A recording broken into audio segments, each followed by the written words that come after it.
Bismillahirrahmanirrahim. Assalamualaikum warahmatullahi wabarakatuh. Alhamdulillahirabbil alamin. Nahmaduhu wa nasta'inuhu wa nastaghfiruh wa na'udzu billahi min syururi anfusina wa min sayyiati a'malina. May yahdihillahu fala mudilla lahu wa may yudlilhu fala hadiyalah. Asyhadu an la ilaha illallah wa asyhadu anna Muhammadan abduhu wa rasuluhu la nabiyya ba'dah. Alhamdulillah, segala puji syukur kehadirat Allah Subhanahu wa taala. Di bulan yang penuh dengan keberkahan ini, Allah masih memberikan kita kemudahan untuk bisa saling bertakarub kepada Allah, salah satunya dengan menghadiri dan mendengarkan majelis ilmu. Mudah-mudahan setiap apapun yang kita lakukan dari segi kebaikan, sekecil apapun itu, yang meluangkan waktunya untuk menyimak, yang menghabiskan kuotanya untuk kemudian belajar ilmu yang syar'i, maka setiap apapun yang kita lakukan ini niscaya akan ditimbang oleh Allah dalam mizan kebaikannya dan nantinya akan menjadi pemberat kelak di yaumul hisab. Amin ya rabbal alamin. Salawat serta salam tetap tercurahkan kepada Nabi besar Muhammad sallallahu alaihi wasallam. Dialah qudwah hasanah kita, suri tauladan kita, dan kita berharap mudah-mudahan kita ini termasuk dalam golongan orang-orang yang nantinya akan mendapat syafaat dari beliau. Karena syafaat yang terbesar itu adalah yang disebut dengan syafaatul kubra atau syafaatul udma. Syafaat yang terbesar itu adalah syafaat dari Rasulullah. Di saat semua orang menantikan apakah ada yang bisa menyelamatkannya dari siksa api neraka, maka kemudian Rasulullah nanti akan ditanya oleh Allah, apa yang kau minta? Maka kemudian Rasulullah memberikan syafaatnya kepada orang-orang yang dirasa oleh Rasulullah layak untuk diberikan syafaat oleh beliau. Maka syafaat itu bisa dibilang kayak bonus gitu ya, yang diberikan kepada manusia yang memang ini tidak bisa diberikan oleh sembarang orang, dan juga kalaupun ada orang yang diberikan itu harus ada dengan izinnya Allah. Jadi tidak bisa setiap orang itu bisa dapat syafaat. Di antara yang kemudian bisa memberikan syafaat adalah Rasulullah, itu syafaat yang terbesar. Tetapi tentu syafaat Rasul pun tidak berlaku kalau Allah tidak mengizinkan. Sebagaimana contoh misalkan ketika Rasulullah saat itu bersama dengan pamannya Abu Thalib di detik-detik kematiannya, kemudian Abu Thalib di situ didampingi oleh dua orang, yang satu adalah Abu Jahal dan yang satu sahabatnya ya, anaknya Umayyah. Kemudian mereka berdua mengatakan, wahai Abu Thalib, apakah di detik-detik kematianmu engkau mau mengingkari agama nenek moyangmu, agamanya Abdul Muthalib?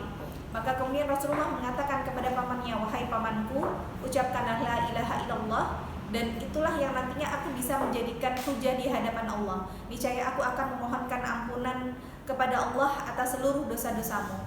Maka kemudian dua orang sahabatnya Abu Thalib yang masih berada dalam kekufuran ini terus merongrong Abu Thalib untuk tidak keluar dari agama nenek moyangnya. Maka kemudian Abu Thalib di detik-detik kematiannya mengatakan, sungguh aku tidak akan keluar dari agama Abdul Muthalib. Jadi kalau kita lihat dalam hadis ini bahwa memang Abdul Muthalib atau kakeknya Rasulullah itu dalam kondisi musyrik, begitu juga paman-pamannya yang kebanyakan dalam keadaan musyrik. Maka kemudian syafaat dari Rasulullah ketika Rasulullah mengatakan, ya Allah, aku memohonkan ampun untuk pamanku, maka kemudian ditegur langsung sama Allah bahwa engkau tidak bisa, tidak pantas bagi seorang mukmin untuk memintakan ampun kepada yang bukan mukmin. Maka di sini bisa kita lihat bahwa Rasulullah sebagai pemegang syafaat tertinggi pun ketika memintakan ampun, memberikan syafaatnya kepada orang-orang yang diinginkan oleh Rasulullah tidak bisa kalau tidak atas izinnya Allah. Maka kita semua ini berharap ya, selain mendapat izin dari Allah, Rasul memberikan syafaat kepada kita, kita coba cari yang bisa memberikan syafaat kita, antara lain adalah teman-teman yang sholih. Kemudian Al-Quran, karena kelak Rasulullah bersabda, ya'ti yaumul qiyamah Al-Quran syafi'an li ashabihi, bahwa Al-Quran ini akan datang pada hari kiamat sebagai syafaat bagi ashabihi, bagi para pembacanya. Jadi dalam hadis ini kalau kita kemudian perhatikan bahwa Al-Quran itu bisa nolong buat siapa? Buat yang ketika di dunia sering membaca, berinteraksi dengan Al-Quran. Baik mungkin sistemnya adalah bertilawah ataupun dia qiraah, karena nanti ada beda ya antara qiraatul Quran sama tilawatul Quran. Ini pernah kita bahas di maudhu' atau di tema Ramadan. Jadi kalau orang hanya sekedar membaca tanpa tahu artinya, maka kemudian disebut qiraatul Quran. Dapat pahala berapa qiraatul Quran? Maka Rasulullah bersabda, man qara'a harfan min kitabillah, barang siapa yang membaca satu huruf saja dari Al-Quran, falahul hasanah, dia mendapat satu kebaikan, wal hasanah bi asyri amsalihha, dan satu kebaikan dilipat gandakan 10. Maka alif lam mim bukan satu huruf, bukan 10 kebaikan saja, tapi alif 10, lam 10, mim 10, maka dalam alif lam mim ada 30 kebaikan. Itu kalau kita membaca saja, nggak tahu artinya, nggak tahu maknanya, nggak belajar tahsinnya, maka tetap dapat pahala. Tetapi kalau kita tilawatul Quran, yang kita sedikit-sedikit tahu artinya, sampai kemudian paham tafsirnya, sampai akhirnya diaplikasikan dalam kehidupan kita, maka metode itu yang disebut dengan tilawatul Quran.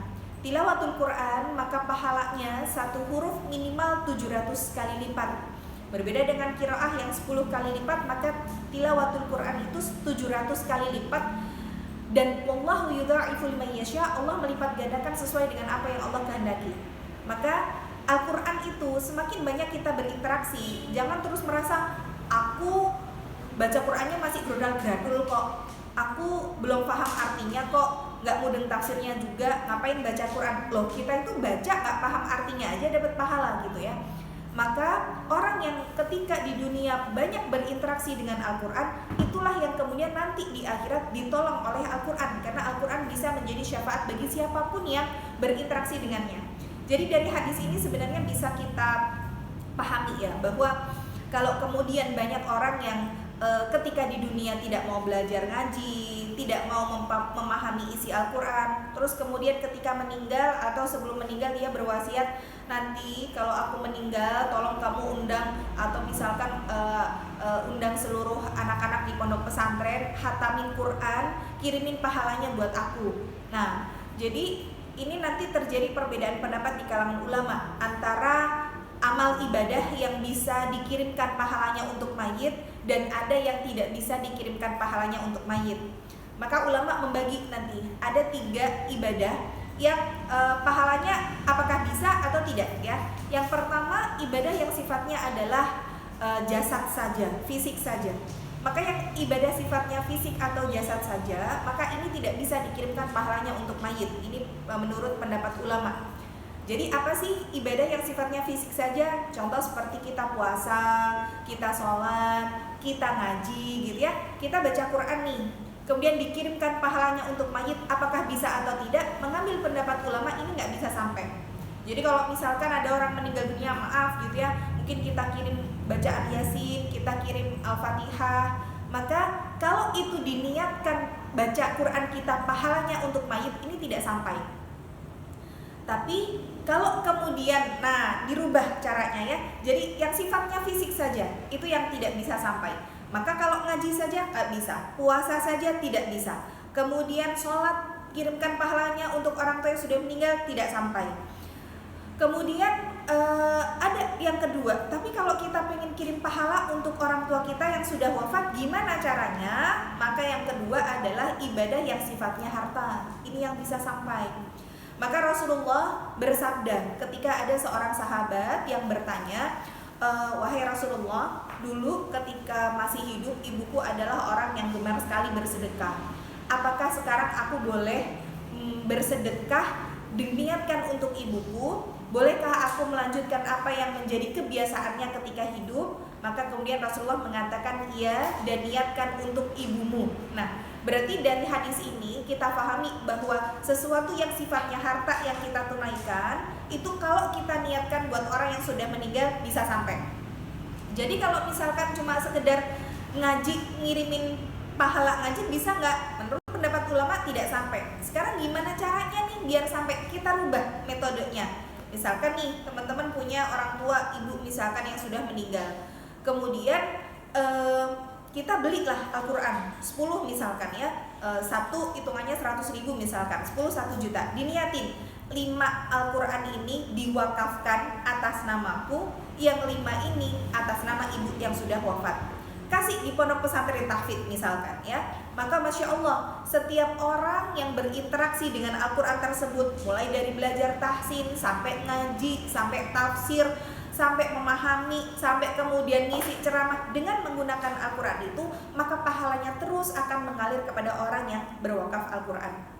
Jadi bukan hanya mengkhususkan saja bacaan tertentu, tetapi bagaimana kita merubah dengan wakaf Al-Quran ini akhirnya bisa memberikan manfaat dan bisa memberikan pahala untuk orang yang sudah meninggal karena ada harta yang kita tunaikan.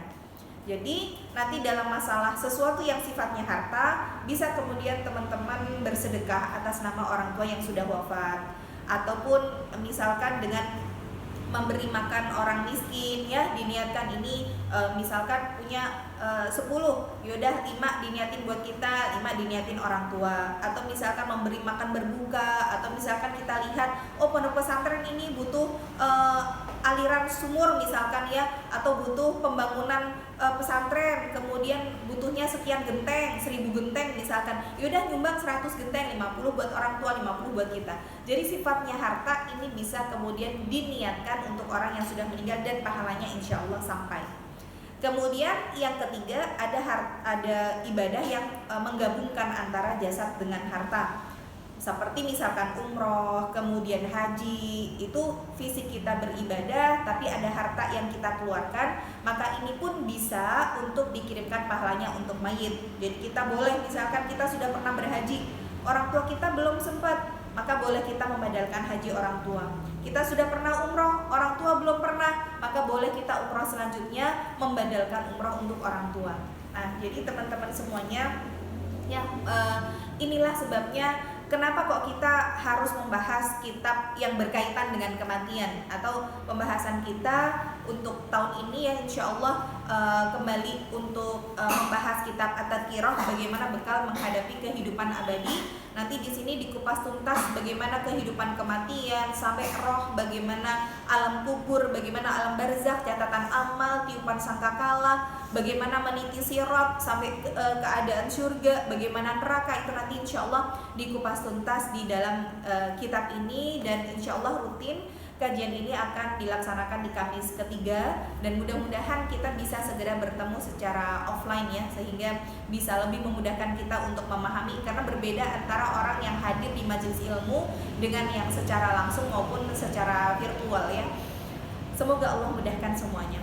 Baik teman-teman semuanya, hari ini kita membahas tentang bagaimana pengaruh ziarah kubur terhadap hati manusia. Pembahasan kita sampai di bab ziarah kubur. Kalau teman-teman ada yang punya bukunya, sekali lagi kalau ada yang tanya bukunya apa, ini saya kasih tahu bukunya ya. Bukunya judulnya adalah At-Tadhkirah, Bekal Menghadapi Kehidupan Abadi. Kemudian terbitannya adalah Pustaka Al-Kautsar, dan karangannya Syekh Imam Syamsuddin Al-Qurtubi. Nanti bisa dicari di toko-toko buku Islami terdekat atau bisa dibeli secara online ya. Nanti cari di apa ya, di marketplace insya Allah ada.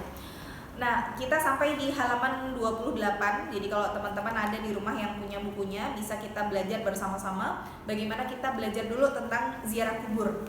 Ziarah kubur ini ada beberapa hal yang harus kita pahami dari ziarah kubur. Yang pertama, ziarah kubur itu adalah tuntunan ya, tuntunan dari Rasulullah, dan bukan hanya sekedar sunnah.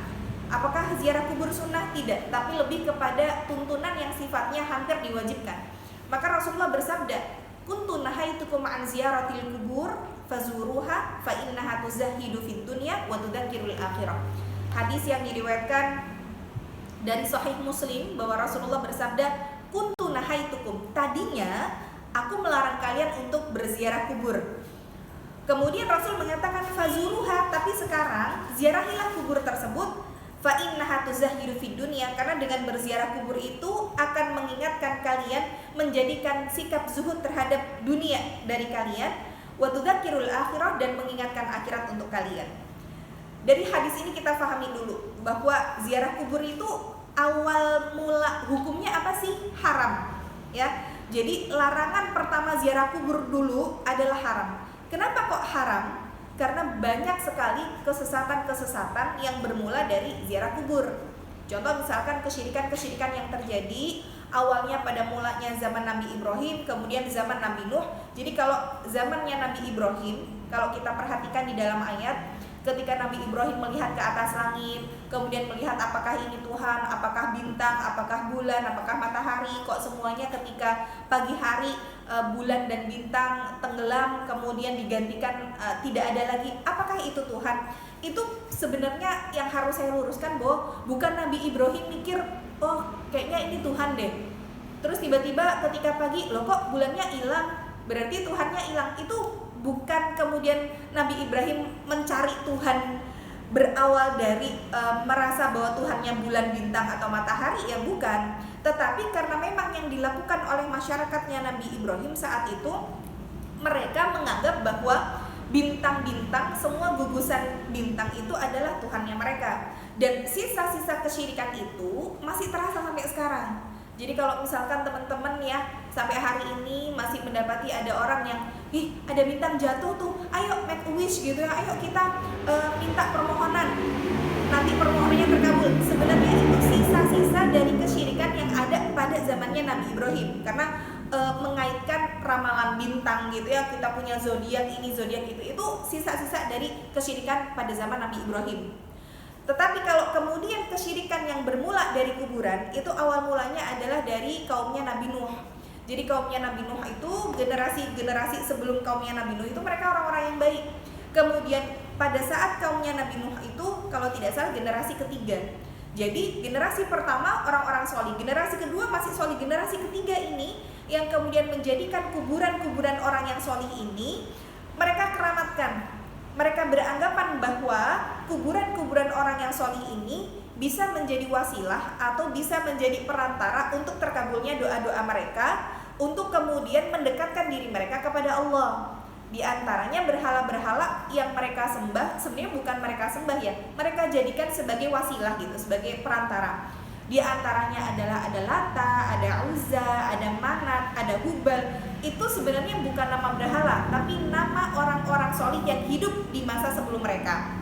Ketika mereka kultuskan kuburannya, mereka jadikan sebagai sarana untuk mendekatkan diri mereka kepada Allah. Inilah awal mula kesyirikan terjadi. Nah, akhirnya Rasulullah bersabda, "Kuntu nahaitukum an ziyaratil kubur." Tadinya aku melarang kalian untuk berziarah kubur karena banyak kesesatan terjadi dari ziarah kubur. Kemudian Rasulullah bisa dibilang meralat gitu ya, fazuruha, tapi sekarang ziarahilah. Jadi ini kalau nanti dalam kaidah usul fikih namanya adalah nasikh mansukh gitu ya. Nasikh itu adalah hukum yang menghapus, sedangkan mansukh itu hukum yang dihapus. Nanti akan kita lihat ada beberapa ayat yang berkaitan dengan nasikh dan mansukh. Ada hukum yang tadinya dibolehkan, kemudian datang hukum yang baru menghapus hukum yang sebelumnya. Ada yang kemudian nasikh dan mansukh ini teks ayatnya masih ada di dalam Al-Quran, ada yang kemudian sudah dihapuskan. Contoh misalkan di antara nasikh dan mansukh itu berkaitan dengan nikah mut'ah. Jadi nikah mut'ah itu dulu dibolehkan ketika kemudian para sahabat mereka banyak berperang, berjihad, kemudian meninggalkan istri-istri mereka. Kalau khawatir mereka tidak bisa menjaga hawa nafsunya, maka dibolehkan di medan perang itu mereka melakukan nikah mut'ah. Namun akhirnya dilarang oleh Rasulullah. Jadi mansukh nikah mut'ah itu mansukh, hukumnya sudah dihapus. Kemudian nasikhnya, penghapusnya apa? Ya diharamkan. Ada juga misalkan nanti di dalam ayat dalam masalah khomer ya, karena kita tahu bahwa pengharaman khomer itu tidak langsung Allah mengatakan bahwa khomer haram, tidak, tetapi dengan step by step, ada prosesnya. Sampai 3 kali nanti ayatnya yang berkaitan dengan larangan khomer. Awalnya tidak disebutkan haram, tetapi Allah hanya sebutkan bahwa khomer itu ada manafi'ul linnas, ada manfaatnya untuk manusia, tetapi walakin ithmuhuma akbaru min naf'ihima, tapi dampak buruknya, negatifnya, dosanya lebih besar daripada manfaatnya. Nah, ini awal mula khomer itu bukan diharamkan, tapi dikurangi sedikit demi sedikit. Kemudian nanti ada ayat yang kedua lagi di mana Allah mengatakan la taqrabus sholata wa antum sukara. Jangan kalian dekati sholat sedangkan kalian dalam kondisi mabuk. Jadi para sahabat masih mabuk-mabukan nggak? Iya. Tetapi dalam keadaan sebelum sholat mabuknya itu harus sudah hilang. Biasanya mereka mabuk-mabukan di waktu yang memang jeda sholatnya lumayan jauh. Misalkan ba'da subuh sampai ke zuhur itu cukup jauh, maka mereka masih mabuk di waktu itu. Nanti setelah zuhur, asar atau pengaruh dari mabuknya sudah hilang. Ini ayat yang kedua maksud gitu ya.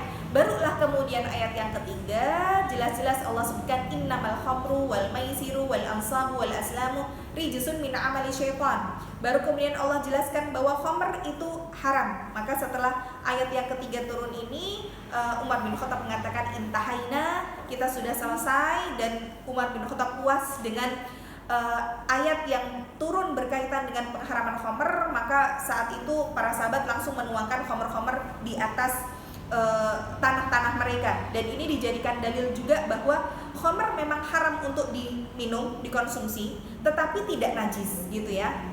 Jadi sama kalau kayak misalkan kita melihat alkohol itu iya haram untuk dimakan, diminum. Tapi kalau kemudian kena di tangan kita, ataupun mungkin ada parfum yang beralkohol kemudian dipakai untuk sholat, itu sebenarnya nggak masalah. Tidak kemudian najis, akhirnya sholatnya batal dan tidak sah sholatnya, enggak. Karena memang alkoholnya itu tidak najis gitu ya, haram tapi tidak najis. Begitu juga misalkan kita pakai hand sanitizer, ataupun misalkan masjidnya disemprot pakai disinfektan, di situ terdapat alkohol, maka juga tidak najis ya, tetap sah untuk digunakan sholat. Nah, maka ini dalilnya secara umum bahwa yang namanya ziarah kubur itu hukumnya apa sih yang kita harus pahami? Bukan hanya sunnah, tetapi tuntunan. Bahkan para ulama menyebutkan sampai hukumnya wajib, karena di sini menggunakan fi'il amr. Jadi kalimat fazuruha itu dengan menggunakan kata kerja perintah. Kalau kita mengambil ke dalam satu kaidah usul fikih, al aslu fil amri lil wujub, maka asal dalam setiap kata perintah itu hukumnya adalah wajib, berarti ziarah kubur hukumnya adalah wajib. Ini yang harus kita pahami dulu dari ziarah kubur. Yang kedua, yang harus kita pahami dari ziarah kubur apa? Memahamkan akidah ya. Jadi sebelum orang itu berziarah kubur, walaupun itu diperselisihkan nanti pada ulama antara laki-laki dengan perempuan. Jadi ada yang kemudian mengharamkan wanita nggak boleh ziarah kubur gitu ya. Kenapa kok sampai diharamkan untuk wanita? Khawatirnya nanti di situ terdapat ikhtilat atau percampuran antara laki-laki dan perempuan. Maka ulama mengatakan wanita diharamkan. Tapi kalau melihat dalil secara umum di sini tidak ada pengkhususan, maka inilah yang menjadi ikhtilaf, perbedaan pendapat di kalangan ulama. Maka kita mengambil pendapat yang tengah-tengah bahwa kalau wanita mau berziarah kubur diperbolehkan dengan niatan kita untuk mengingatkan tentang kematian, mengingatkan kita tentang akhirat, asalkan dia bisa menjaga dirinya dari tidak berikhtilat dengan laki-laki. Nah, misalkan kalau pada saat mengantar jenazah, ya sebaiknya perempuan tidak ikut, karena memang di situ terdapat percampuran antara laki-laki dan perempuan, maka yang diharamkan itunya gitu ya. Tapi kalau misalkan mungkin semua orang sudah pulang, kemudian kita ingin berziarah kubur ya, kita mengajak anak-anak misalkan, boleh saja di situ. Dan pahami dulu yang kedua yang harus kita pahami dari ziarah kubur adalah memahamkan akidah. Maksudnya memahamkan akidah gimana? Jangan sampai kemudian terjadi kesyirikan-kesyirikan ketika kita berziarah kubur. Misalkan bahwa yang namanya orang yang sudah meninggal dunia itu mereka sudah terputus semuanya ya. Bahkan kalau misalkan kita ini meminta, orang yang ada di kubur itu butuh doa kita dan bukan kita yang minta doa dari mereka. Ini salah kaprahnya ya, karena orang tidak paham masalah akidah. Karena kalau misalkan seorang suami yang ditinggal mati, seorang istri ditinggal mati suaminya, mungkin ada anaknya yang mau nikah, yuk izin dulu yuk sama bapakmu yuk di kuburan. Kemudian kadang memperkenalkan calon menantunya ke kuburan, Pak, ini calon mantumu Pak, iya Pak, ayo yuk Pak yuk. Nah itu kalau yang di kuburan kemudian bangun ya, kemudian yo ayo gitulah, lari semuanya ya. Jadi harus paham dulu bahwa orang yang sudah dikubur ini harusnya adalah kita doakan, bukan kemudian kita dongake yo Pak yo, biar anak kita rumah tangganya jadi sakinah mawaddah warahmah. Atau bahkan kadang ada seorang istri yang curhat di makam suaminya, Pak, jenengan gak ada Pak, ya Allah uripku saiki koyo ngene Pak, tunggake aku yo Pak yo, gen aku sabar. Nah itu salah, karena tidak paham akidah, akhirnya menjadi seperti itu. Karena ada bentuk-bentuk tawasul gitu ya. Tawasul itu adalah bagaimana kita meminta sama Allah tapi pakai perantara. Jadi termasuk tawasul yang diharamkan adalah ketika kita bertawasul dengan orang yang sudah wafat. Sesolih apapun orang tersebut nggak bisa kemudian kita jadikan perantara untuk terkabulnya doa kita. Tapi boleh kalau kita bertawasul dengan orang solih yang masih hidup. Ini bedanya. Jadi kalau misalkan kita datang kepada salah seorang ustadz, minta tolong didoakan anak saya ya, mudah-mudahan anak saya cepat dapat jodoh yang solih misalkan. Boleh kalau ustadznya ada, masih hidup. Kita minta tolong sama orang yang berangkat umroh, haji, minta didoakan di sana, boleh. Tapi kalau kemudian kita datang ke kuburan ya, kemudian kita di situ ada ritual-ritual tertentu, bahkan sampai ada yang ngambil tanah kuburannya, kemudian dianggapnya itu membawa keberkahan. Nah ini salah, karena dalam berziarah kubur itu ada batasan-batasan. Ini kalau kamu dilanggar akhirnya menjadi sebuah kesyirikan. Makanya kenapa kok Rasul awalnya mengharamkan ziarah kubur? Ya karena itu banyak kesesatan, kesyirikan terjadi dari ziarah kubur. Jadi yang harus dipahami adalah kedua, memahamkan akidah ya. Kalau kemudian yang jadi kiblat kita adalah film, sinetron, maka orang kalau misalkan ayo kita ziarah kubur harus pakai baju hitam, padahal itu tidak harus seperti itu ya. Jadi ziarah kubur mau pakai baju apa, merah, kuning, hijau, boleh-boleh saja. Makanya pahami dulu ya tentang bagaimana akidah yang benar tentang ziarah kubur, barulah kemudian ziarah kubur itu akan mampu untuk menjadikan kita ingat akan akhirat. Kemudian yang ketiga yang harus difahami dari berziarah kubur adalah semua kuburan itu sama. Maksudnya apa? Tidak ada perbedaan. Jadi kalau misalkan kita mengkhususkan kepada kuburan-kuburan tertentu, ya itu salah. Karena ketika Rasulullah bersabda, maka sekarang ziarahilah kubur, karena itu akan mampu untuk memberikan kalian sikap zuhud terhadap dunia dan mengingatkan akhirat. Itu tidak ada pengkhususan. Rasul tidak mengatakan kunjungilah kuburan orang-orang solih supaya kalian dapat berkahnya. Enggak, artinya sebenarnya kuburan mana saja itu sunnah untuk kita kunjungi. Makanya kita nih kalau misalkan bisa gitu ya, dan memang harus dibiasakan dulu. Kadang kalau ngajak anak-anak itu nggak hanya sekedar ke mall, jalan-jalan kemana gitu ya, ataupun ke pantai, ke gunung, nggak hanya itu. Tapi sesekali waktu cobalah ajak anak-anak ke kuburan. Jadi ini sarana untuk mengingatkan kita semua pada kematian. Dan sebenarnya nggak harus kuburan tertentu. Ayo kita mengunjungi kuburannya Wali Songo misalkan, nggak harus begitu. Ayo kita mengunjungi kuburannya sana orang, jangan ke kuburan ini kuburannya Maling semuanya, sana aja yang kuburan orang soleh. Jadi tidak ada sebenarnya pengkhususan kuburan tertentu gitu. Jadi semua kuburan itu sama karena niatnya adalah memang untuk mengingatkan kita akan kematian.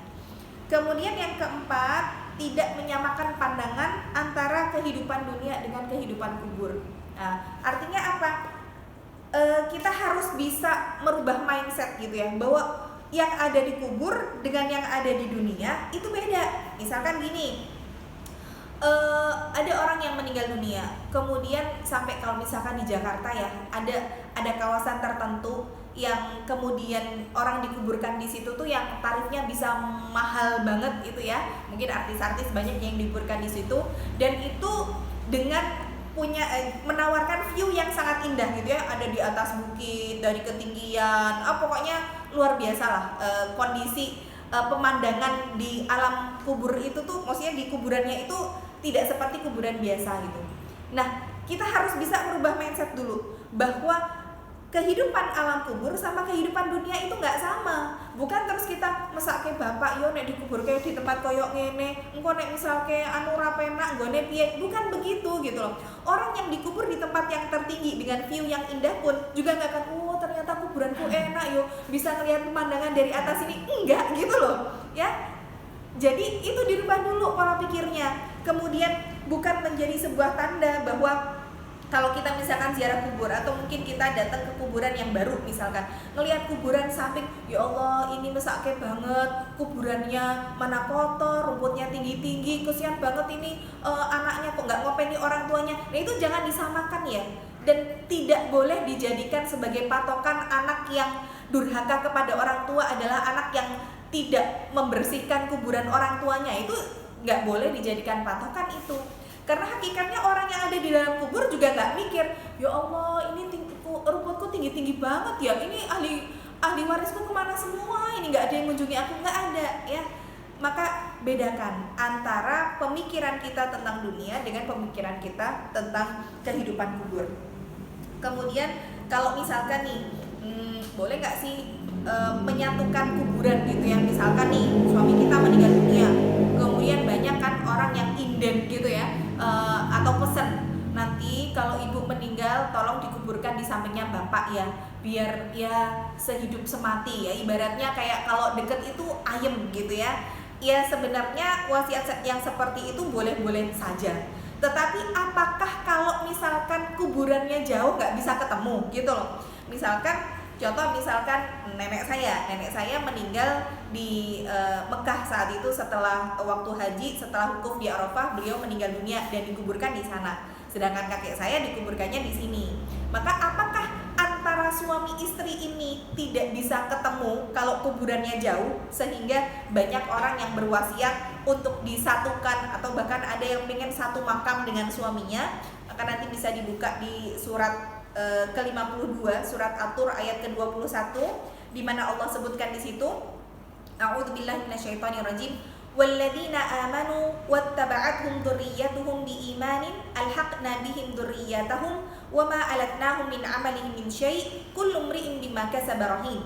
Allah sebutkan, dan orang-orang yang beriman beserta anak cucu mereka yang mengikuti mereka dalam keimanan, kami pertemukan mereka dengan anak cucu mereka, dan kami tidak mengurangi sedikit pun pahala amal kebaikan mereka, dan setiap orang terikat dengan apa yang dikerjakannya. Nah, jadi selama orang itu beriman, mau dikuburkan di gunung, yang satu di laut, ya ketemu gitu ya.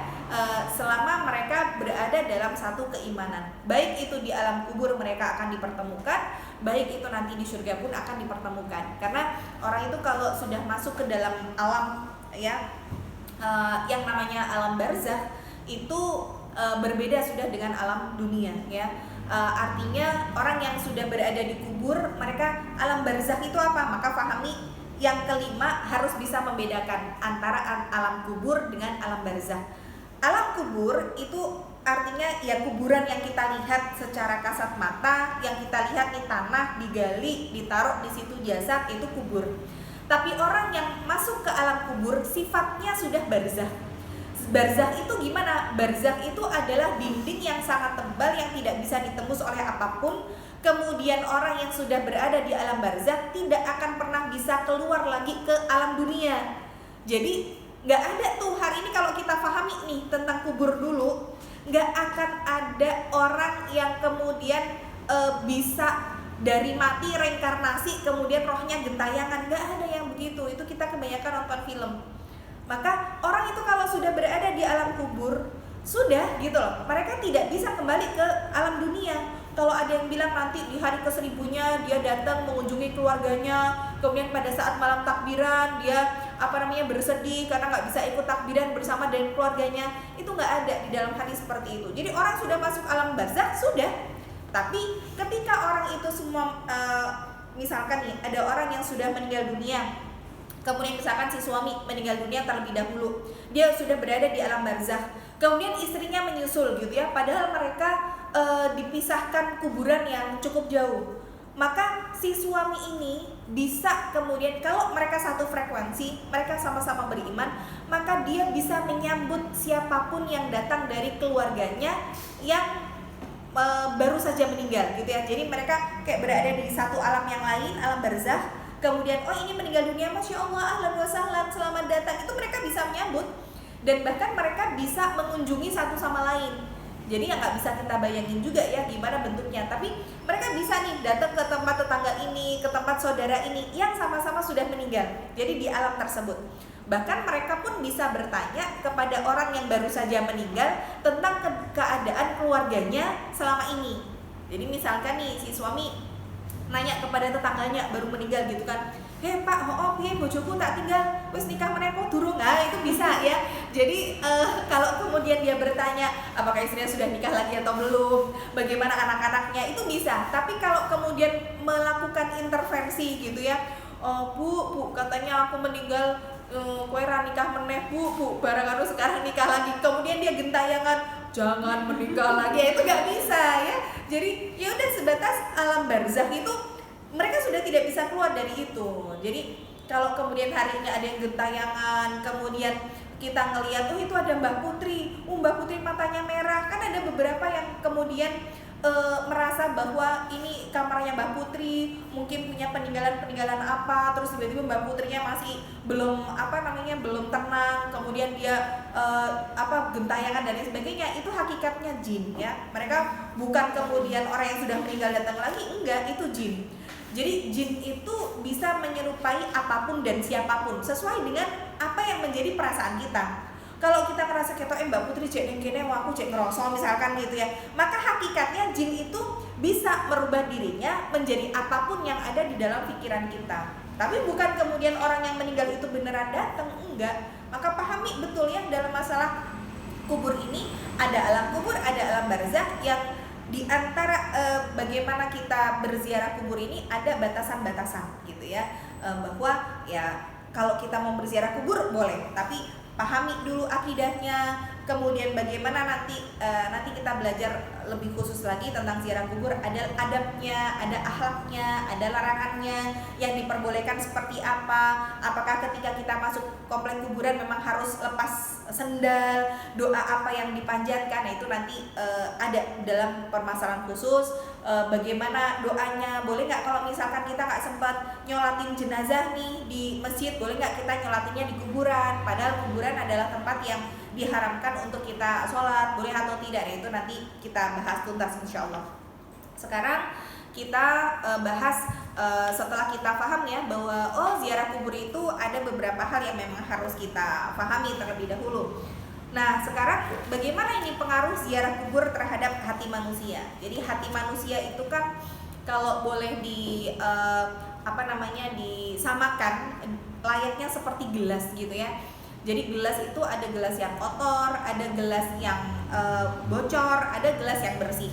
Jadi hati manusia itu layaknya seperti gelas. Ketika hadir di majelis ilmu, kalau ada orang yang dia itu pakai gelas yang kotor, mau diisi susu kek, mau diisi air semahal apapun, mau diisi teh, maka gelas ini tidak akan bisa memberikan manfaat bagi para peminumnya. Sama seperti hati manusia datang ke kajian, tapi kalau dia hatinya kotor, artinya dia punya kesalahan yang dia bawa kesalahan itu, tapi datang ke kajian tidak mau dikoreksi. Dia hanya ingin mencari pembenaran atas apa yang dia lakukan. Itu sama dengan kita bawa minum pakai gelas yang kotor gitu ya. Jadi orang-orang yang kemudian hadir di majelis ilmu tahu dia punya kesalahan, tapi nggak mau kalau dia dikoreksi gitu loh. Maunya adalah dia mencari pembenaran dari apa yang sudah dia lakukan. Maka yang seperti itu tidak bisa mengambil manfaat apapun dari ngajinya. Dari majelis ilmunya dia tidak bisa memberikan dampak manfaat apapun. Ini yang pertama. Yang kedua, ada gelas yang bocor. Jadi gelas yang bocor itu apa? Ada orang yang ngaji, mungkin sampai sehari itu bisa jadwalnya full gitu ya, dari pagi jam 8 sampai setengah 10 di kajian ini, nanti jam 10 sampai tidur di kajian ini, break nanti sore datang lagi, misalkan begitu. Tapi dia hatinya bocor. Akhirnya apa yang terjadi? Maka ngajinya itu tidak akan bisa merubah dari segi keburukan-keburukan yang dia lakukan. Mulutnya tetap tajam sama sesama orang yang beriman, suka kemudian ghibah, bahkan mungkin ghibahnya nggak ketemu langsung, tapi bagaimana di grup WA yang namanya ukhuwah, tapi justru malah jadi sarana ghibah. Bahkan bukan hanya temennya yang digibahin, ustadznya sendiri digibahin gitu ya. Itu namanya gelasnya bocor. Jadi kalau misalkan ngaji, yang benar itu apa? Yang bisa merubah. Dari kita tidak tahu jadi tahu. Yang tadinya kita suka ngomongin orang, sekarang jadi ya Allah, ternyata kayak gitu nggak boleh toh. Kemudian mencari pembenaran, orang kok lagi orang gibah iki tenan sama aja gitu ya. Jadi kadang orang itu ngomongin orang, iki kan orang gibah ya, iki kan beneran ya yang kita omongin ini kan tadi ya gitu. Ya sebenarnya yang namanya ghibah itu ya begitu ya, membicarakan keburukan orang. Kalau bener ya itu namanya ghibah, tapi kalau salah lah itu yang namanya fitnah gitu ya.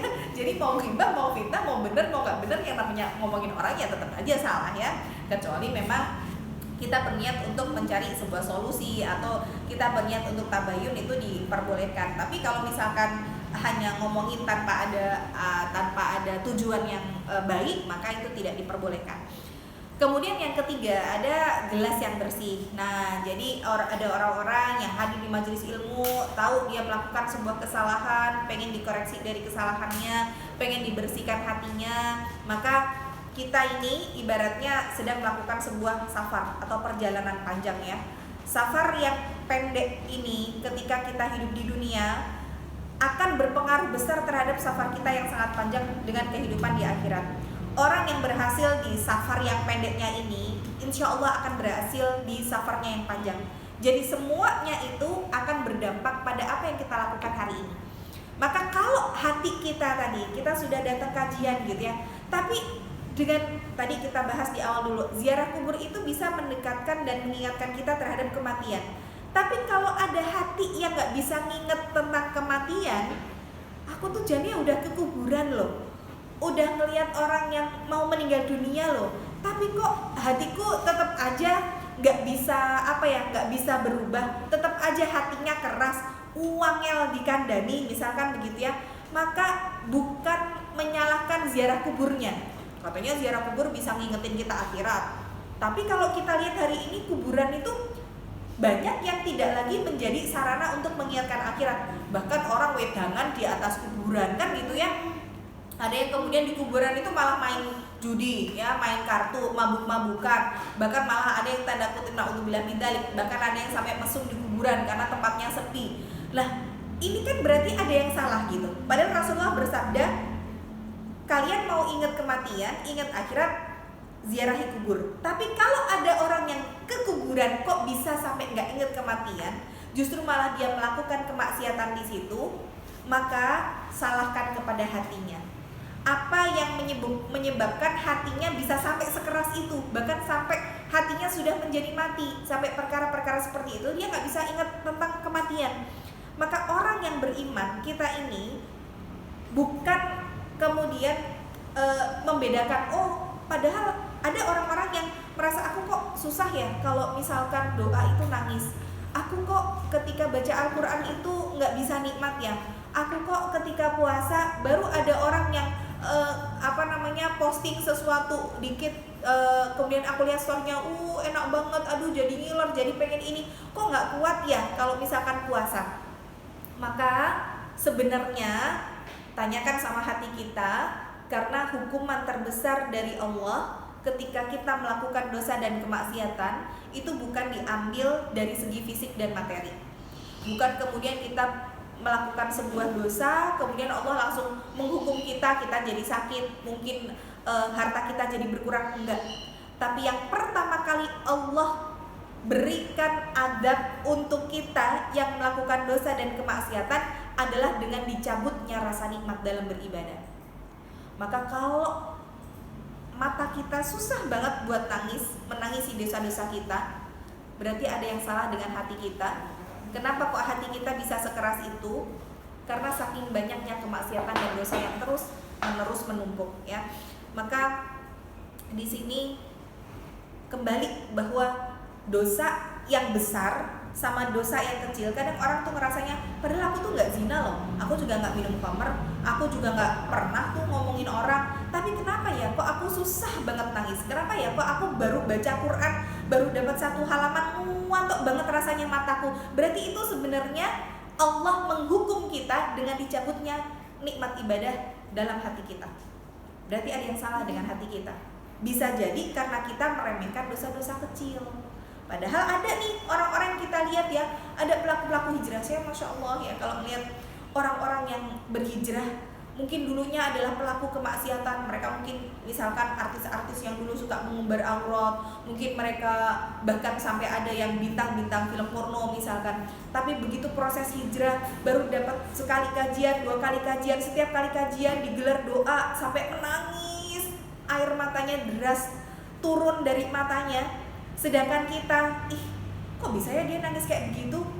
Padahal kita ini dalam tanda kutip mungkin lebih karir dari segi dakwahnya lebih sukses loh daripada dia. Aku ini didengkotnya panitia kajian kok, misalkan begitu ya. Tapi kok bisa ya pada saat ibadah tuh nggak bisa senangis itu, atau bahkan ngeluarin air mata aja nggak bisa. Kalau misalkan ngeluarin air mata ya kalau pas lagi ada masalah gitu ya.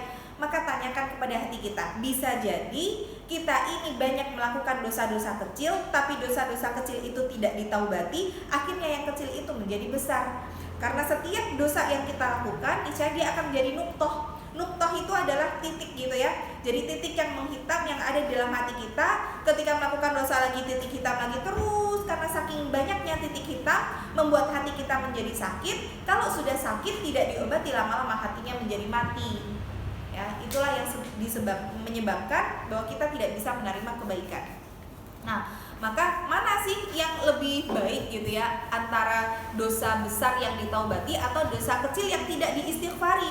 Maka yang lebih baik adalah dosa besar yang kemudian orang bertaubat. Bukan berarti kemudian yuk kita melakukan dosa besar dulu terus bertobat. Enggak, kita nggak pernah tahu ya kehidupan kematian kita seperti apa. Karena Rasulullah juga bersabda bahwa seseorang itu akan diwafatkan sesuai dengan kebiasaannya. Maka jangan sampai kemudian kita melakukan satu kebiasaan dan diwafatkan dengan kebiasaan yang buruk. Na'udzubillah min dzalik. Maka kemudian Abdullah bin Mas'ud mengatakan ada nih bedanya antara orang yang fajir, orang yang berdosa dengan orang yang mukmin. Apa bedanya antara mukmin dengan fajir? Maka Abdullah bin Mas'ud mengatakan innal mu'min yaradhunubahu ka'ala jabalin yakhafu an yaqa'a alaihi. Jadi kalau kita mengaku sebagai orang yang beriman, dia merasa bahwa kalau melihat dosanya itu seperti gunung yang sangat besar dan gunung yang sangat tinggi, dia khawatir kalau dia terpeleset dan jatuh, gunung itu jatuh menimpa dia. Jadi orang beriman itu begitu, ketika kemudian dia melakukan satu kesalahan, khawatir jangan-jangan dia terpeleset dan terjatuh ke dalam dosa tersebut. Tapi kalau orang yang fajir, orang yang berdosa, bermaksiat itu seperti apa? Maka dia melihat ada seekor lalat yang hinggap di atas hidungnya, kemudian dia kibaskan, kemudian lalat itu pergi, dan seperti itulah dia menganggap dosa. Jadi dosa dianggap ya sudah angin lalu saja, dan dia seakan-akan lupa kalau dia melakukan dosa dan kesalahan. Maka masuknya setan itu bukan kemudian langsung berawal dari dosa besar. Dan setan itu tahu ya, nih orang yang udah ngaji nih, dia diuji misalkan yang setan nggak akan mampu untuk menggoda dia dari hal-hal misalkan berzina, nggak mampu karena dia sudah paham ilmunya. Atau misalkan wah ini tak goda nih, lagi ada konser musik misalkan ya, band ini datang, dia nggak mampu, aku udah ngaji kok ikut konser, sudah nggak mempan. Tapi bagaimana setan itu menggoda orang-orang yang sudah berhijrah, itu diawali dengan dia melakukan dosa-dosa yang kecil. Maka Ibnu Taimiyah mengatakan dosa besar yang disesali itu lebih baik daripada dosa kecil yang tidak ditaubati ya. Dosa besar yang disesali lebih baik daripada dosa kecil yang tidak ditaubati. Jadi sebenarnya antara kita berzikir nih, antara istighfar dengan tasbih, lebih afdal mana sih sebenarnya, istighfar sama tasbih? Bagaimana kita mengucapkan astagfirullah atau mengucapkan subhanallah, mana yang lebih utama? Jadi dua-duanya sebenarnya utama ya. Tetapi kemudian kita pahami bahwa malaikat itu beristighfar atau bertasbih. Malaikat itu bertasbih. Kata Allah di dalam Al-Quran, wa nahnu nusabbihuka, dan kami bertasbih kepadamu. Itu malaikat itu bertasbih. Kenapa kok malaikat bertasbih? Karena mereka tidak melakukan kesalahan. Mereka adalah makhluk yang disebutkan oleh Allah, la ya'sunallah ma amarahum wa yaf'aluna ma yu'marun. Mereka tidak bermaksiat kepada Allah dan selalu melaksanakan perintah Allah. Jadi malaikat tidak pernah maksiat. Makanya ketika seseorang tidak bermaksiat, dia memperbanyak tasbihnya, subhanallah. Tapi kalau kita tahu, kita paham bahwa kita banyak melakukan dosa dan kemaksiatan, maka kalimatnya adalah kita mengucapkan istighfar. Jadi ibaratnya kalau istighfar itu buat ngebom dosanya secara langsung, baik yang kita lakukan sengaja atau tidak. Sedangkan tasbih itu pewanginya. Jadi kayak misalkan kita nyuci, deterjennya itu istighfar, sedangkan tasbih itu adalah softenernya gitu ya, atau pelembutnya atau pewanginya. Maka sebenarnya ketika hati kita keras, ketika kita diomongin orang-orang, dinasihat ini itu kok mental gitu ya, kita nggak bisa nangis ketika berdoa, kita nggak bisa menikmati ibadah pada saat baca Al-Quran dan lain sebagainya, maka itu adalah hukuman dari Allah. Bagaimana hukuman dari Allah? Pernah ada sebuah cerita, sebuah kisah ya, ada seorang ulama besar pada masa salaf, namanya adalah Makhul. Di mana Makhul ini pernah masuk ke dalam sebuah masjid, kemudian melihat di situ ada seseorang yang sholat dengan khusyuknya, kemudian menangis, Kemudian dia dalam hati cuma bilang, oh ini orang nangis pada saat berdoa, riya ini. Itu cuma batin ya, batin itu ngomong dalam hati. Dia tidak lontarkan itu secara langsung dari lisannya. Maka kemudian yang kebiasaan makhul ini setiap kali sholat berdoa selalu bisa menangis, sejak dia batin tadi tentang orang tersebut nggak bisa nangis sama sekali. Dicoba-coba untuk nangis, tidak bisa keluar air matanya sampai berhari-hari. Sampai kurang lebih sudah ya sekitar seminggu dia tidak bisa menangis. Dia ingat-ingat, apa dosa yang sudah dilakukan, kenapa kok mata ini tidak bisa menangis setiap kali mengingat dosa-dosanya. Dan dia ingat di situ, oh iya aku pernah batin tentang seorang laki-laki yang dia begini-begini. Akhirnya dia cari laki-laki itu di masjid. Dia minta maaf sama orang tersebut karena pernah berprasangka yang buruk tentang orang ini. Dan akhirnya setelah dia minta maaf, dia menyadari kesalahannya, malamnya dia bisa menangis kembali. Artinya apa? Ini loh, Allah itu walaupun kita itu melakukan kesalahan cuma dalam hati tok, itu tuh dihukum sama Allah. Jadi tidak ada hakikatnya dosa dan kemaksiatan yang dilakukan oleh setiap manusia yang itu tidak ada balasannya, itu nggak ada. Baik itu balasan mungkin disegerakan di dunia ataupun nanti di dunia dapat, di akhirat dapat. Maka dicabutnya rasa nikmat kita beribadah itu hukuman sebenarnya dari Allah. Nggak melulu hukuman itu harus berupa fisik ataupun materi.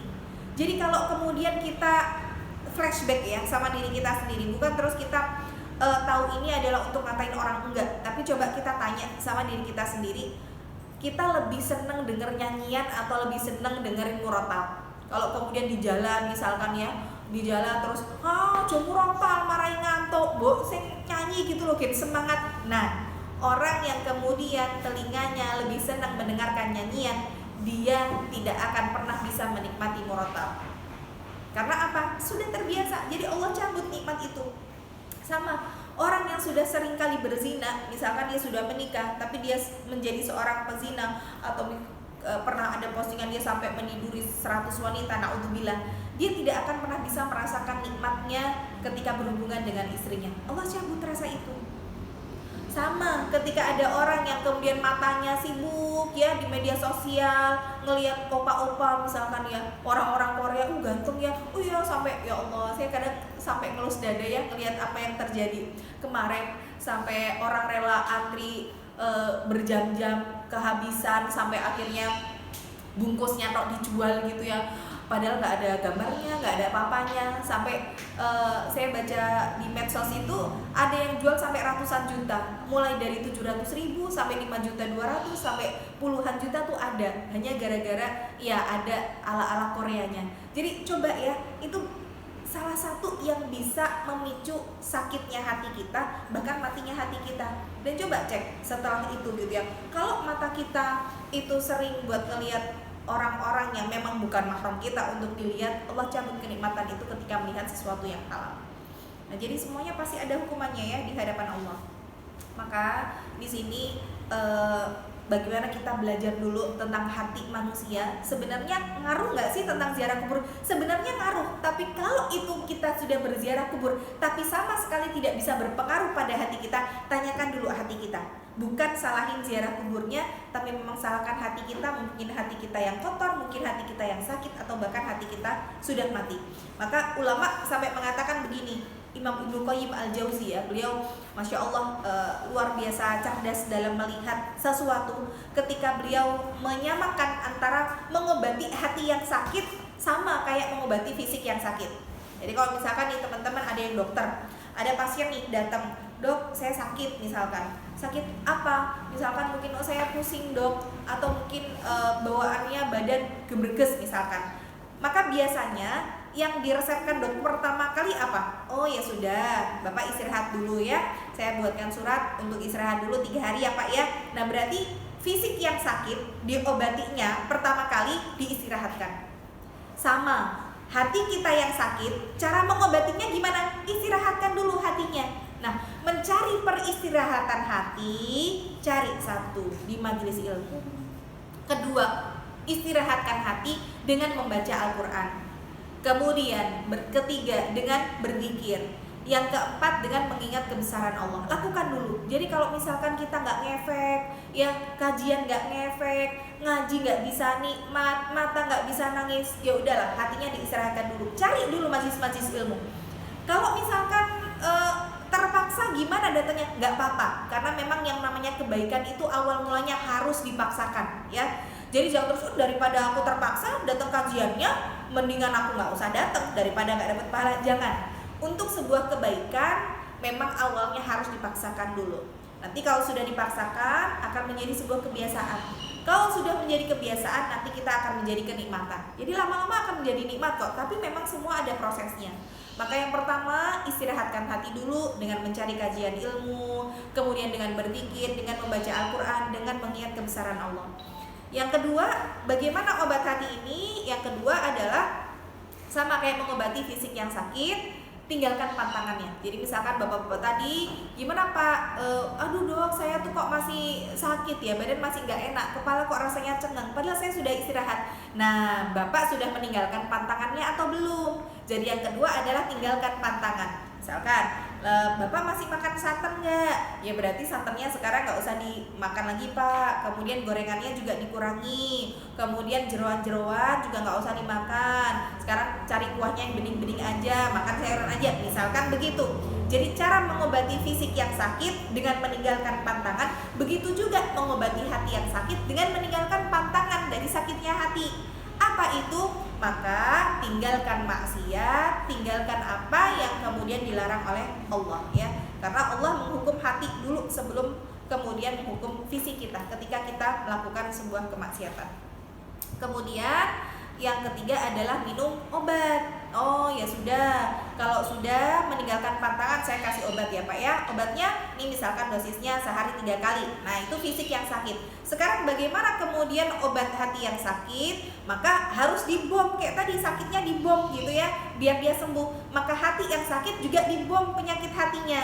Bagaimana cara ngebom itu? Dengan perbanyak taubat dan istighfar. Nah taubat ini nanti ada dua, ada taubat am, ada taubat yang sifatnya umum, ada yang kedua adalah taubat khos atau taubat yang sifatnya khusus. Bedanya apa?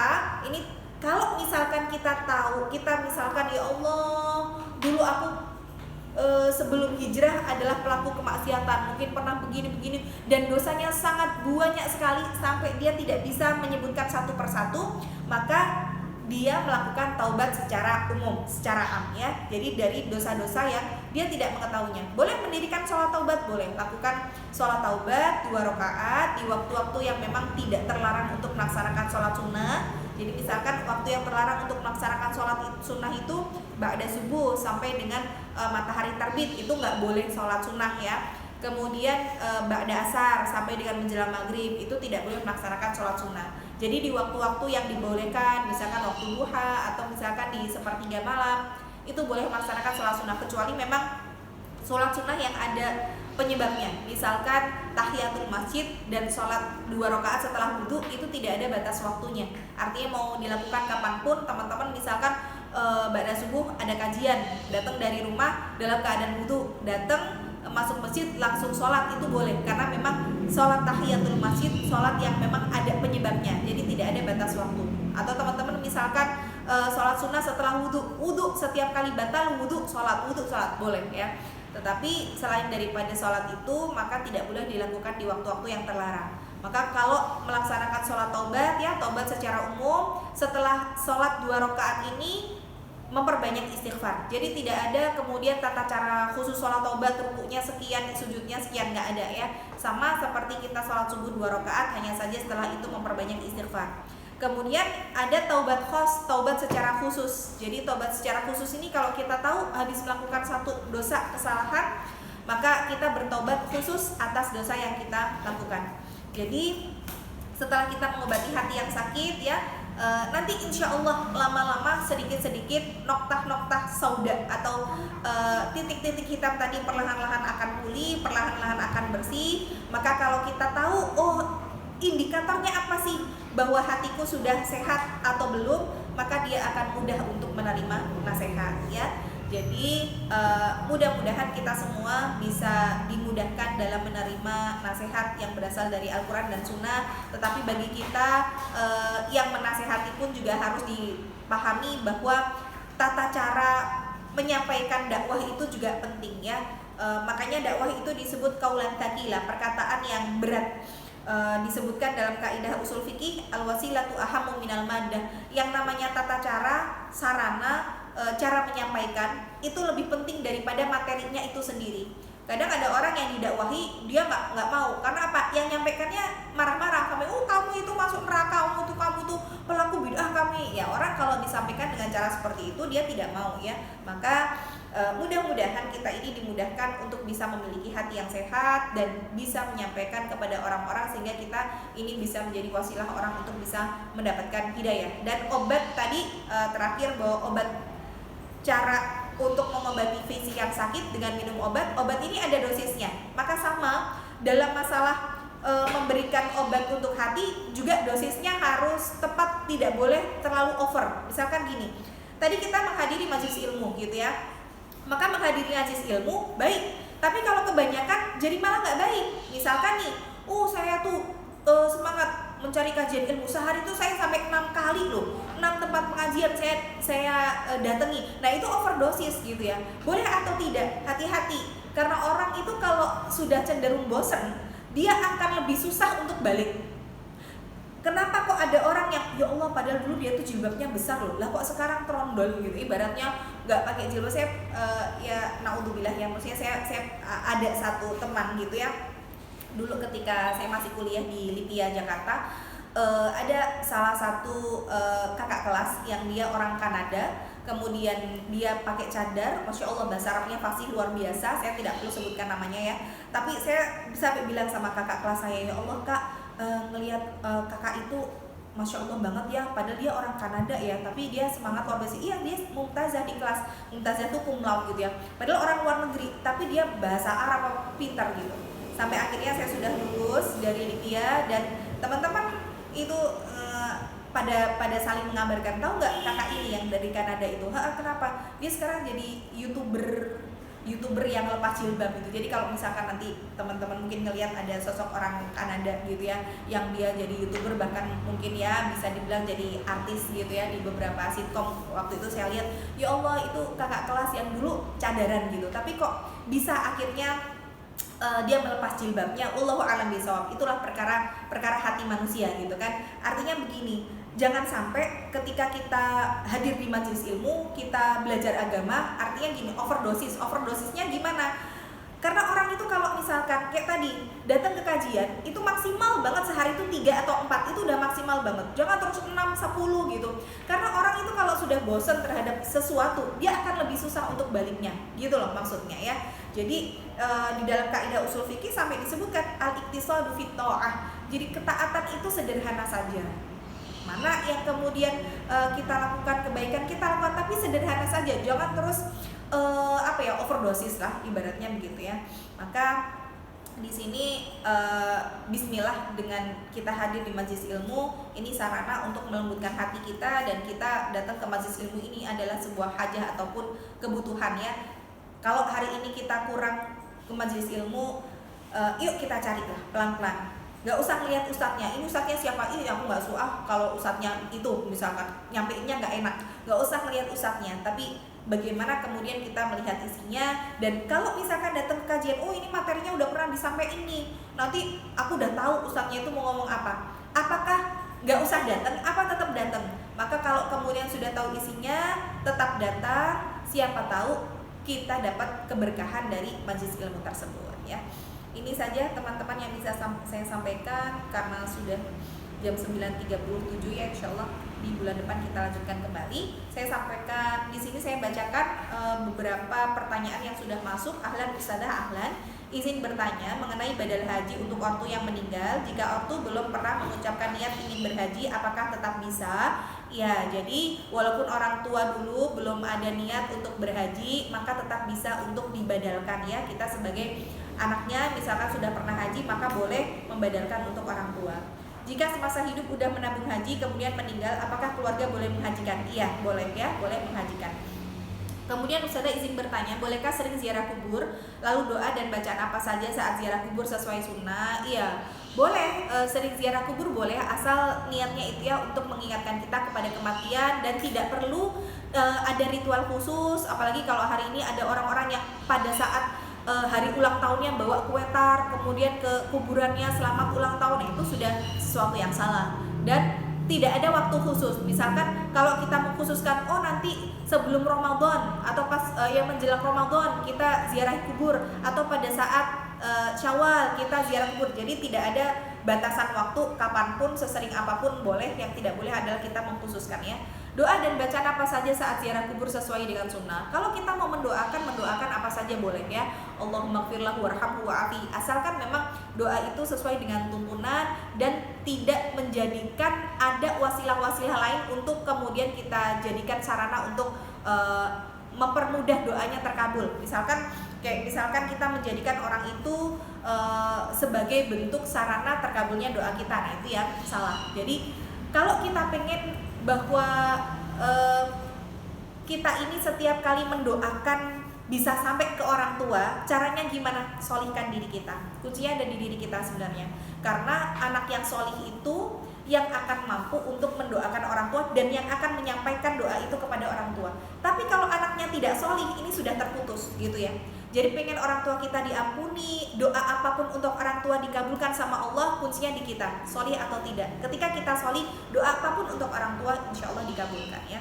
Jadi doa khusus sebenarnya tidak ada, tapi kalau misalkan mau mendoakan sesuai dengan tuntunan ya, doa-doa yang memang diajarkan oleh Rasulullah ketika saat kita misalkan doa pada saat kita sholat jenazah itu kan ada di situ ya, Allahumma gfir lahu warhamhu wa'afihi wa'fu anhu wakrim nuzulahu wasi' madkhalahu waqsilhu bima'in wa thaljin wa baradin. Itu nanti bisa dicari bagaimana doa untuk orang yang sudah meninggal. Kemudian saya tanya, kalau ada orang mau meninggal tapi sebelumnya cerita kalau habis mimpi ketemu diajak pergi sama orang terdekat yang sudah meninggal, itu gimana ya Us? Ya, jadi kita tahu dalam masalah mimpi bahwa mimpi itu ada dua, yang baik datang dari Allah, yang buruk datangnya dari setan ya. Tapi kalau kemudian ada yang habis mimpi ketemu diajak pergi sama orang yang terdekat, itu bukan berarti orang yang meninggal masuk ke dalam mimpi kita, tidak gitu ya. Jadi ada ru'yah, namanya mimpi kan ru'yah ya, bukan ru'yah. Jadi ru'yah itu ada ru'yah shadiqah. Ru'yah shadiqah itu datang dari Allah. Jadi ru'yah shadiqah itu adalah mimpi yang benar, yang nyata. Biasanya mimpi itu yang akan terus kita ingat walaupun mimpi itu sudah lama. Mungkin teman-teman pernah ya bermimpi tapi sampai sekarang mimpinya tuh masih kelingan terus padahal udah lama. Itu namanya ru'yah shadiqah. Tapi kalau kemudian kita tadi malam mimpi, pagi ingat, besok udah lupa lagi. Nah, itu namanya bukan ru'yah shadiqah. Jadi kalau kemudian ada yang dimimpiin dari orang-orang yang sudah meninggal, itu juga tidak bisa menjadi satu patokan bahwa kita mau meninggal, tidak ya. Dan kalaupun dia berwangsit gitu ya, nanti kamu meninggal tanggal ini itu tidak usah dipercaya. Maka kalau itu sesuatu yang baik datang dari Allah, ya dijadikan sebagai sarana mengambil hikmah bahwa bisa jadi kematian kita dekat dan kita memperbanyak amal sebelum kematian itu datang. Kemudian, Assalamualaikum Waalaikumsalam. Bagaimana sebenarnya tata cara berziarah kubur yang syar'i? Waktu yang afdol untuk ziarah kubur, karena sepengetahuan yang pernah saya dengar bahwa ziarah lebih afdol dilakukan pada Kamis sore sampai dengan Jumat menjelang asar. Atau ketika berziarah maka mayit tahu kita datang berkunjung. Nah ini pentingnya kita belajar tentang ziarah kubur. Insya Allah nanti kita bahas tuntas ya tentang ziarah kubur, tapi secara ringkas di sini tidak ada waktu khusus untuk berziarah kubur karena Rasulullah nggak pernah ada satu asar pun, satu hadis dari Rasul yang ayo para sahabat yuk kita hari ini jalan-jalan ke kuburan ya, kita kunjungi kuburannya Nabi Ibrahim. Kita nggak ada ya, dan Rasul juga tidak pernah menganjurkan secara khusus di hari ini atau di bulan ini, tidak ada. Jadi kapanpun mau berziarah kubur diperbolehkan. Bahkan saat itu pernah Rasulullah pada malam hari Aisyah kemudian menututi gitu ya, membuntuti Rasulullah karena Aisyah terbakar cemburu karena dikiranya malam-malam Rasul kemana nih? Oh mungkin mau mengunjungi salah satu rumah istrinya. Akhirnya dibuntuti sama Aisyah dan Rasulullah masuk ke dalam kuburan Baqi. Di situ beliau mendoakan orang-orang yang ada di kuburan Baqi. Nah, jadi di sini tidak ada waktu khusus, mau tengah malam datang gitu ya, mau pagi hari, mau habis asar, menjelang Jumat, nggak ada waktu khususnya ya. Kemudian amalan apa saja agar membuat hati kita lembut. Nah, tadi salah satunya adalah dengan mengingat kematian. Ketika ada seorang budak wanita bertanya kepada Aisyah, "Wahai Aisyah, aku mengadu kepadamu tentang kerasnya hatiku." Maka kemudian Aisyah mengatakan, "Udhkuri al-mauta tariku qalbaki." Ingatlah kematian, niscaya akan melembutkan hatimu ya. Di antaranya itu nanti kita bahas lebih lanjut. Kemudian, Assalamualaikum, apakah boleh kita berkurban tetapi amalan dari kurban tersebut ditujukan untuk ibu yang sudah meninggal? Apabila boleh, hukumnya atau sunnahnya atau gimana? Ya, ini dalam masalah kurban ya. Jadi ada dua pendapat. Yang pertama, kalau kita mengambil pendapat secara umum tadi bahwa sesuatu yang sifatnya harta itu bisa diniatkan untuk dikirimkan pahalanya untuk si mayit, maka dengan kita berkurban, kita mengeluarkan harta diniatkan untuk ibu yang sudah meninggal, ini boleh. Pendapat yang pertama. Tapi saya lebih condong kepada pendapat yang kedua. Pendapat yang kedua mengatakan tidak perlu untuk membeli hewan kurban khusus bagi orang yang sudah meninggal. Kenapa? Satu, karena Rasulullah tidak pernah mencontohkan itu. Dan kita pahami bahwa dalam masalah ibadah itu selain syaratnya satu, ikhlas karena Allah, kedua harus sesuai dengan tuntunan. Karena Rasulullah tidak pernah mengkhususkan kurban untuk Khadijah yang sudah meninggal, beli kambing khusus untuk anaknya yang sudah meninggal, enggak. Tapi bagaimana sunnahnya? Sunnahnya adalah orang yang sudah meninggal itu diinkludkan atau dimasukkan jadi satu dengan keluarga yang masih hidup. Bahkan 1 ekor kambing saja itu sudah cukup untuk pahala satu keluarga. Bahkan Rasul itu ketika beliau berkurban, beliau mengatakan, "Ya Allah, ini dariku dan dari umatku yang tidak bisa berkurban di tahun ini." Berarti Rasul tidak cuma buat keluarga nih, tapi semua umatnya yang gak mampu berkurban itu dapat pahala yang sama dengan 1 kambing yang dikurbankan oleh Rasulullah. Jadi misalkan nih, kita punya ibu yang sudah meninggal, apakah harus beli kurban khusus untuk ibu? Tidak perlu. Yang lebih afdal adalah masukkan saja ibu pahalanya jadi satu ke dalam keluarga kita. Dan 1 kambing itu bukan kemudian dibagi-bagi 10 orang misalkan, enggak, tetapi bagaimana semua orang yang kita niatkan pahalanya pun dapat pahala yang sama, pahala yang utuh gitu ya. Jadi kalau misalkan kita tanya boleh atau tidak, terjadi perbedaan pendapat di kalangan ulama, merujuk kepada pendapat yang umum boleh karena ada harta yang kita keluarkan. Tapi kalau yang afdolnya, sunnahnya adalah tidak berkurban secara khusus untuk orang yang meninggal karena tidak ada tuntunan dari Rasul dan Rasul tidak pernah mencontohkan itu, tetapi lebih baik dimasukkan saja ke dalam orang yang masih hidup. Kemudian maaf agak di luar tema, kalau seumpama pengen tahu kabar teman, benar-benar pengen tahu kabar teman, tapi karena lama nggak jumpa, terus kita tanya ke pihak ketiga, tapi kok takut dikiranya kepo. Apakah itu termasuk ghibah? Enggak. Tapi kalau nggak nanya kabar ke pihak ketiga, ntar takut dikira nggak peduli. Ya kalau kita bertanya tentang kabar temannya, gimana ya kabarnya sekarang gitu, oh masya Allah, alhamdulillah baik, ini boleh saja ya, asal jangan kemudian membicarakan apa yang menjadi aib ataupun keburukan dari teman kita itu ya. Jadi kalau misalkan kita mencari tahu dari segi keburukannya ya sama aja kita ghibah. Tapi kalau hanya sekedar tanya kabar, sekarang anaknya berapa, mungkin kehidupannya seperti apa, ya itu bukan ghibah namanya. Dan akhirnya Kak jadi tanya kabar, oh gimana cara ngatasinya? Ya cara ngatasinya begitu ya. Jadi jangan sampai kemudian jangan sampai akhirnya menjadi sebuah ghibah untuk kita. Assalamualaikum Ustazah, minta doa untuk mendoakan orang tua yang belum mendirikan sholat. Ya, jadi didoakan mudah-mudahan mendapatkan hidayah ya. Doanya boleh doa apa saja. Jadi nanti bisa saya tuliskan ke kajian Humaira ya. Nanti kalau saya bacakan nanti malah kurang jelas. Jadi nanti saya ada satu ayat yang di situ bisa dijadikan sebagai sebuah doa supaya anak keturunan kita, keluarga kita mampu mendirikan sholat ya. Sudah baik. Alhamdulillah teman-teman semuanya, kajian kita di hari ini sudah selesai dan kita baru bahas sedikit sebenarnya tentang ziarah kubur, bagaimana pengaruhnya ziarah kubur terhadap hati manusia, dan kita sebenarnya belum masuk ke dalam poin-poin ini.